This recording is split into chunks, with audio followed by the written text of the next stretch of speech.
Welcome to USA Global TV and Radio, where our mission is to provide education, entertainment, hope, and inspiration. USA Global TV and Radio connects you with experts and audiences all around the world every single day to help you succeed in business and to live a richer life. Visit us at usaglobaltv.com to learn about career and life-changing training and mentoring programs like the Listening Mentor. Subscribe to our newsletter to stay informed about our special programs and offers. Discover how you can become a guest on one of our shows or a host or producer of a USA Global TV and Radio show of your very own. That's USA Global TV and Radio, where the doctor is always in.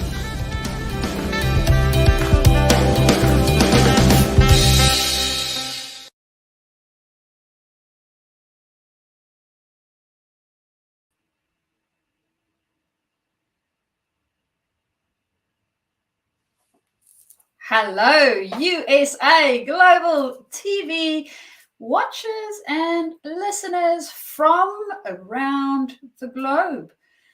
I am Mariska du Preez, your talking head presenter for today here at this wonderful platform.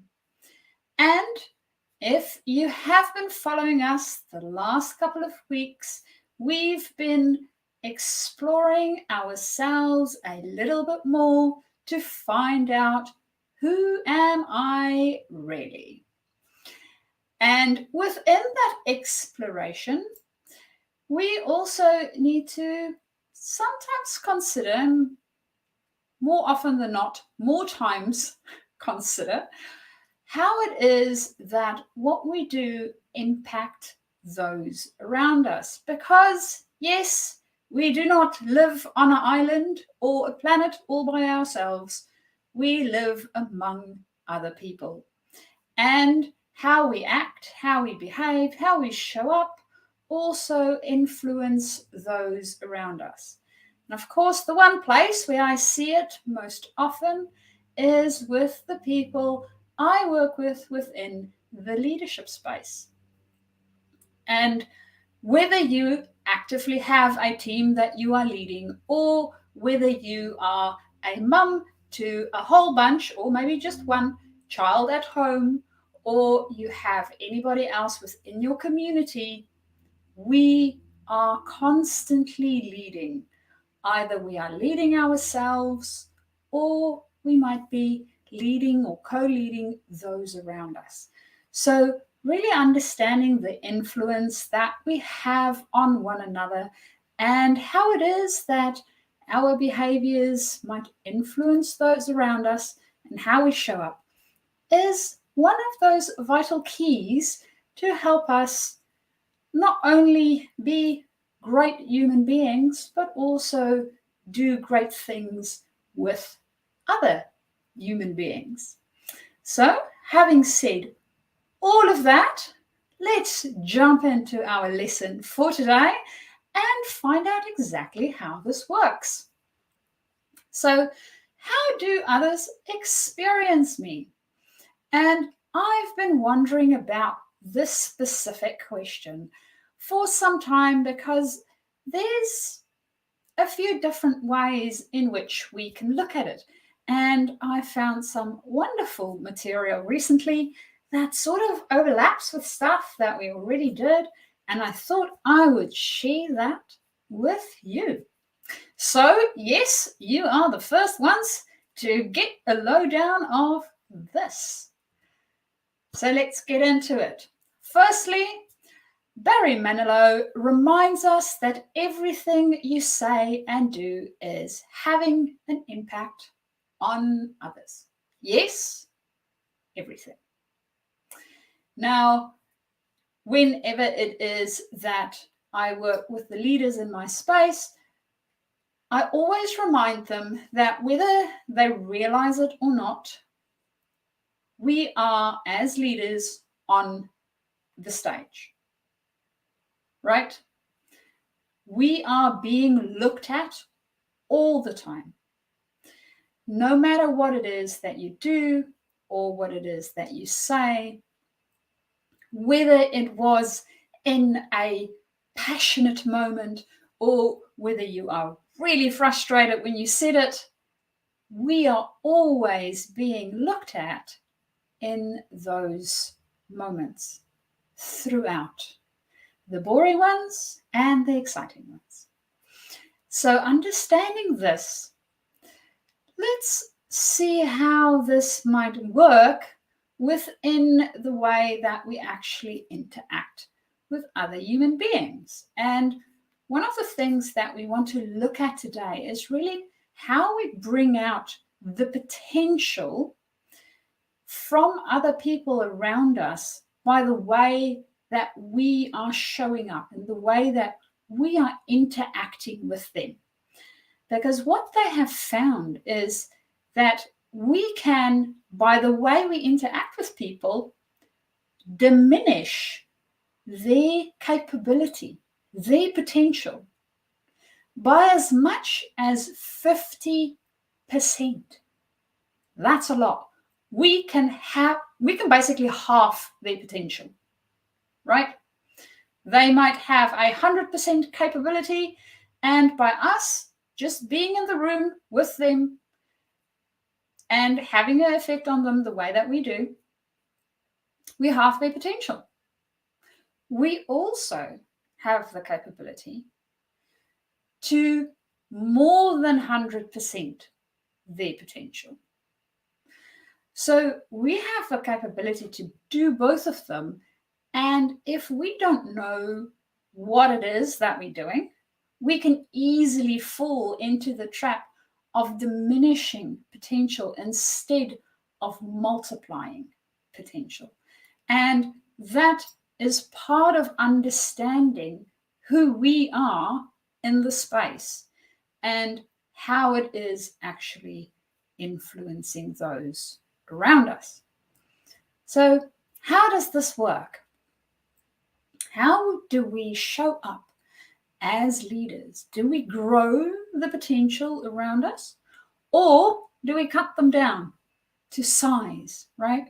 Do we do all of those things that isn't necessarily helpful for our team, and it makes people disengage? It makes people not want to be part of the team. So in one of our previous lessons within the series, we looked at how we sabotage ourselves. And what we found was a couple of saboteurs and, of course, the judge. Now, if you didn't go through that lesson, do go and have a look back in our archive. It is on the website as well as available on YouTube. So you can always go back and have a look at our how we sabotage ourselves lesson. And also go and have a look at the wee little self-tests that we have so that you can see where it is that you have your biggest saboteurs showing up, because they're quite important for this next piece. So what they found within the research when we look at diminishing behaviors and multiplying behaviors, what we have is, of course, we have a couple of strengths. So the strengths that they found was we have idea people, and we have people that's always on and they're ready to take action and to go, go, go. Then, of course, we have the rescuers that always help out and see wherever it is that they can give a helping hand. Then we have our pace setters. And of course, in today's world, it is very important to be able to keep pace and also set the trends, right, for the things that's coming up. We know that our world is moving faster and faster, so pace setters definitely a strength. Then we have our rapid responders. In our ever-changing world, we know how this especially showed up in a variety of ways in the last couple of years. And then we have the optimists, people that always see that silver lining around the clouds. And we have our protectors wanting to make sure that they protect their teams from any harm coming to them. We have our strategists that make sure that they know exactly what direction they are taking and how that direction is going to pan out and how it's going to look. And we have our perfectionists that strive for the A's. So they really want to make sure that they hit the mark and get the whole team across the line. So as you can see, all of these can be seen as strengths, and they are things that we really do want to have on our teams. Now, I alluded to this a little bit earlier on. We have our personal saboteurs as well. So these guys have a tendency to bring a nice big bag, and they come in, and then what we see on the screen here might not be so idealistic as we might think, because the idea person that always comes up with the next bright idea, they are ready. If you want to brainstorm, first one in the door, there's always ideas flowing. So what happens, for instance, looking at that, when we have all these saboteurs? So this is a little bit of a recap, not a big recap, just like a smidget tad, so that we can remind ourselves who the saboteurs are. Right, so we have 9 of them in total. You will notice that there was 9 strengths in total, right? So they sort of overlap. And I had a bit of a look at how these guys can possibly walk hand in hand. So the saboteurs that we have that shows up, that we found within the positive psychology space, is the hyperachiever, the hypervigilant, the hyperrational, the controller, the avoider, the restless, the stickler, the pleaser, and the victim. So that's normally the guys that show up for us. We all have a combination of them being from top to bottom. Some of them show up more for us, and some might not show up as much. They are all there busy in the background, and often more than not in the front, doing all sorts of interesting things and not necessarily helping us live that strength that we looked at earlier to their fullest. So how does this work? Let's start with that idea person in action. Right. So the idea person and the restless, as well as the high achiever, I focused on the restless here, has a tendency to walk hand in hand. Now, if you look at the wee little pictures, you will notice that the idea person, of course, what do they want to do? We want to be sharing our ideas with everyone, right? We have an idea a minute, literally. They are just flowing out of us. It is like an open tap, constant. And of course, our team, people around us, and especially if we are the leader, they might be listening initially, and we will get all excited about it. And as you will see in the middle picture, the person is not looking very excited about it. And one of the reasons for our team members not necessarily getting excited about it is because they think if we, the leader, and we come up with this brilliant idea, they don't know whether we have in mind that that's the new direction, or whether that is only an idea that we are playing with, right? Because more often than not, if we are idea people, we don't clarify that.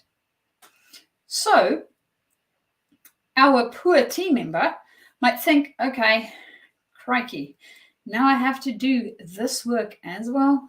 So at a stage, they get a little bit like the person at the very bottom, wanting to pull their hair out, right? They get really, really, really frustrated because to them it feels like they're running from one place to the next to the next. And even though the restless might be our own saboteur, it is causing havoc also for them because it's making them act restless. They cannot necessarily focus on only one thing because we are always jumping around with ideas. Now, the idea person in action, when we look on the other side of things, where the sage lives, we see that the idea person, if done correctly, and we are clear about when this idea is appropriate, right? So initially I mentioned, if we say, okay, so this is just an idea, I'm just spitballing, right? This is not the direction we want to go in. This is just me thinking out loud. So being very clear whether we are just thinking out loud or whether this is direction, so that our team member don't start pulling their hair out. We don't want them to be doing that. Then also for idea people, another thing that happens a lot around idea people is because there's an idea per minute, we have a tendency to shut down our team members. They then don't share ideas. If we have a member in our team that has a lot of ideas, why do I need to come up with ideas? They have enough, right? So it makes us disengage.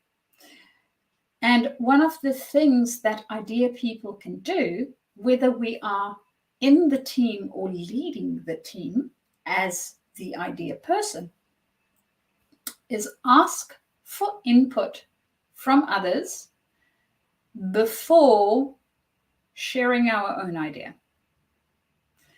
So it can give them an opportunity to share their thinking and their ideas. And the most fun thing about being an idea person is, more likely than not, we will be able to enhance and grow those ideas even more, because that gives us almost more life, so to speak. So that is another way to do it. And then we get to the building on the other ideas. So when people share ideas, no matter what the idea is, and it might be that sometimes some of them feel a little bit silly, look at them and see what's the 10% of that idea that you like. You don't need to like all of the idea. 10%, right? Just a small little fraction of the idea that you think, yes, this might be something that can be useful, or this might be something we can apply somewhere. Use that and then highlight that piece and put a yes and after it. So before sharing your idea, highlight the piece that you like about the other idea, say yes and then you add how it can enhance this idea. And thus we start building on each other's ideas, and it becomes a collaborative experience instead of just one person having all the ideas. Then, looking at our pace setter in action. Now, as I mentioned earlier, our pace setter, or pace setting in general, is a thing that is fairly important. And our pace setter has a tendency to also bring the high achievers to the mix because they are forever chasing. Right, so if we are in saboteur mode, we will be chasing and chasing and chasing and chasing, and not necessarily getting to the thing that we think we get to, because every time we achieve a goal or achieve that thing, get to whatever it is that we started out for, we don't even stop for long enough to appreciate it. It's almost like we're collecting trophies and piling them in our cupboard and never looking at them again, right? That's what happens in a very bad situation for the pace setter. And what happens for our team, if that's the way that we actually go about doing things, is it exhausts us. We literally feel like we need to wind them up so that they can get excited about what we're excited about. And they wind down and they go and lay down and do nothing on anything. We leave them behind. So that's not the ideal way of going about leading a team. We want the rest of the team to be able to come with us. It is teamwork, after all, not, well, group or alone work with the team that sort of looks at us. So how do we do this in Sage mode? In Sage mode, we also, again, bring clear action. So understanding exactly what it is that we need to achieve, how it looks like, what it is that we are aiming for. And very, very important, and celebrating those achievements for longer than a minute, right?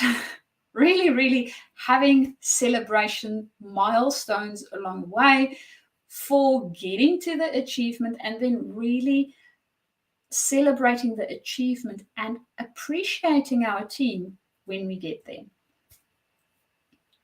Asking, this asking for input, making sure that we bring our team along.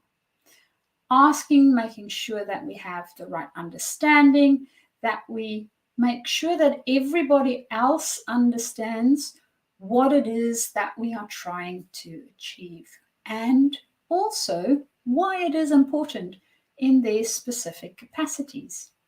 And then, yes, and building on what we have, right? So all three of these, as you can see, is things that we can weave into both of the ones so far. Now, optimist. I know I'm an optimist, right? Very optimistic. And sometimes I can bring my avoider and it looks a little bit like the dog. Not great, I know. So, what do you do in the case of being an optimist?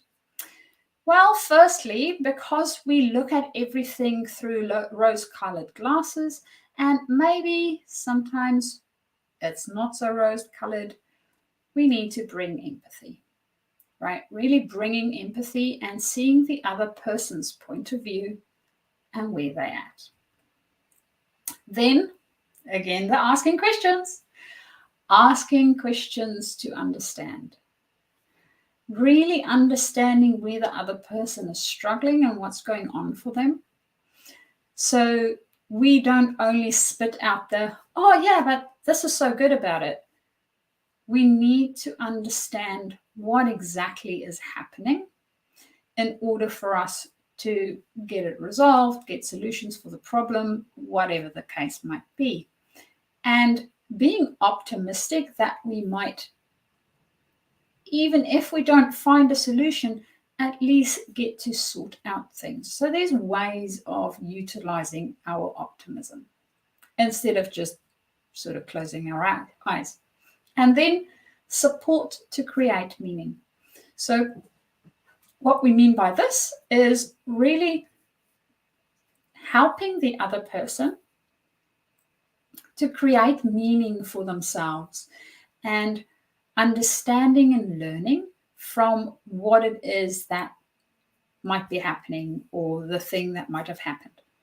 So helping them to do that. Because we are optimistic, we can easily see the wins that we got from the thing, from the situation, or from the specific thing that happened. Other people can't necessarily see that. Now, just telling them is not necessarily helpful, but helping them to create meaning is definitely a lot more helpful in those situations. And of course, your team will thank you for it. Now, here is 3 other options or tricks that you can utilize to help you become a multiplier and multiply your team and the people around you's potential instead of diminishing it. So first of all, hand over the stick. Now, I don't know whether you guys did this when you were in school, but we had a listening exercise or communications exercise, and our teacher would give us a stick. And while you were holding the stick, you sort of felt like this little guy on the screen. You were the wisest person in the room, and everybody had to listen to you. Right. So actually what it meant is you were holding the stick and you could talk about whatever you wanted to talk about for that specific point in time, and then hand over the stick and keep your mouth shut. So that was the exercise. Now, how this relates to our teams is that when we hand over the stick, as the leader, we hand the stick to our teams and we support them to solve the problem. We do not solve the problem for them, because that would take you to rescuer in a bad way, right? So we can rescue by supporting. We do not rescue by doing. There's a difference. So understanding that we want to hand them the talking stick, they need to come up with the ideas. We can come up with the questions that we can ask them so they can come up with the ideas. They need to be doing the doing. Then the next one is stretch. Now, stretching, difficult, not stretching more. Now, the difference between the two is if I'm going to stretch my team, right, I can give them more of the same work. That doesn't stretch them. It stretches their time management skills, and that's about it, right? It doesn't stretch their learning and their capability and their potential. And that's what we want to do as multipliers. We want to stretch their potential. So we want to give them stuff that's more difficult to do, not only more to do. So that's how the stretching works within our team. And then, I love this one. Ask questions. We had it in all our other slides, and it is because it's so important. Ask questions.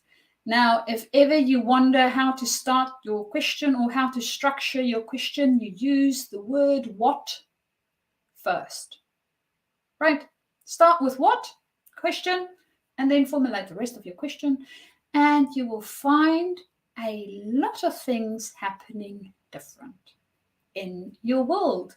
You might find that your team can start solving problems on their own, and asking the questions will help them generate those solutions.